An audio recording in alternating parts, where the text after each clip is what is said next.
Spread ಆಗೋ ಲಕ್ಷಣ ಕಾಣಿಸ್ತಾ ಇದೆ. ಕಳೆದ ಒಂದು ವಾರದ ಡೇಟಾಗಳನ್ನು ಚೆಕ್ ಮಾಡ್ತಾ ಹೋದರೆ ದೇಶದಲ್ಲಿ ಕೊರೋನಾ ಮೂರನೇ ಅಲೆ ಆತಂಕ ಶುರುವಾಯಿತು. ಮೂರನೇ ಅಲೆಯತ್ತ ಇದೀಗ ಭಾರತ ದಾಪುಗಾಲಿಡ್ತಿದೆಯಾ ಅಂತ ಅನ್ಸೋಕೆ ಶುರುವಾಗಿದೆ. ಯಾಕೆಂದರೆ ಒಂದು ವಾರದಿಂದ 6ನೇ ದಿನ ಇವತ್ತು. ನಿನ್ನೆ ಕೂಡ ದೇಶದಲ್ಲಿ 40,000ಕ್ಕೂ ಅಧಿಕ ಕೇಸ್. Breaking news. ಕಳೆದ ವಾರ ಸುಮಾರು 2,76,000 ಕೇಸ್ ಇತ್ತು. ವಾರದಿಂದ ವಾರಕ್ಕೆ ಸುಮಾರು 9,000 ಕೇಸ್ ಏರಿಕೆ ಆಗ್ತಾ ಇದೆ. ಪ್ರತಿದಿನ ಸುಮಾರು 100ಕ್ಕೂ ಅಧಿಕ ಮಂದಿ ಸೋಂಕಿಗೆ ಒಳಪಡ್ತಿದ್ದಾರೆ. ಅಕ್ಟೋಬರ್ಗೆ ಮೂರನೇ ಅಲೆ ತುದಿಗೆ ಹೋಗುತ್ತೆ ಅಂತ ಈಗಾಗಲೇ ತಜ್ಞರು ಹೇಳಿಕೆ ಕೊಡ್ತಿದ್ದಾರೆ.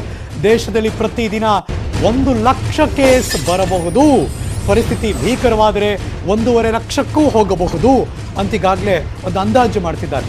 ಹೈದರಾಬಾದ್ ಹಾಗೂ ಕಾನ್ಪುರದ IITಯ ಸಂಶೋಧಕರಿಂದ ಭಾರೀ ಆತಂಕ. Breaking news. ವ್ಯಾಕ್ಸಿನೇಷನ್ ಮಿಸ್ ಮಾಡಬೇಡಿ. ಅಕ್ಟೋಬರ್ 3ನೇ ಅಲೆ ಹೋಗುತ್ತೆ. ಅಕ್ಟೋಬರ್ 3ನೇ ವಾರ 3ನೇ ಅಲೆಗೆ ಒಂದು ಇದೆ. ಪರಿಸ್ಥಿತಿ ಭೀಕರವಾದರೆ 1.5 ಲಕ್ಷ ಹೋಗುತ್ತೆ ಪ್ರತಿದಿನ ಅಂತ. ಸೊ ಹೇಗೆಲ್ಲ ಇತ್ತು ಒಂದಷ್ಟು ಮಾಹಿತಿಗಳನ್ನು ನಿಮಗೆ ಕೊಡ್ತಾ ಇದ್ದೀವಿ ನಾವು. ಹುಷಾರು, be careful, social distancing, mask ಇವೆಲ್ಲವೂ ಕೂಡ ಬಹಳ ಬಹಳ ಅವಶ್ಯಕ. ಜೊತೆಗೆ ವ್ಯಾಕ್ಸಿನೇಷನ್ ಮಿಸ್ ಮಾಡಬೇಡಿ. ಮೊದಲನೇ ಡೋಸ್, 2ನೇ ಡೋಸ್ ಎಷ್ಟು ಸಾಧ್ಯವೋ ಅಷ್ಟು ತೆಗೆದುಕೊಳ್ಳಿ. ಮತ್ತೊಂದು ಬ್ರೇಕ್ ತಗೋತೀನಿ. ಅದಕ್ಕೂ ಮುಂಚೆ ನಿಮ್ಮ ಗಮನಕ್ಕೆ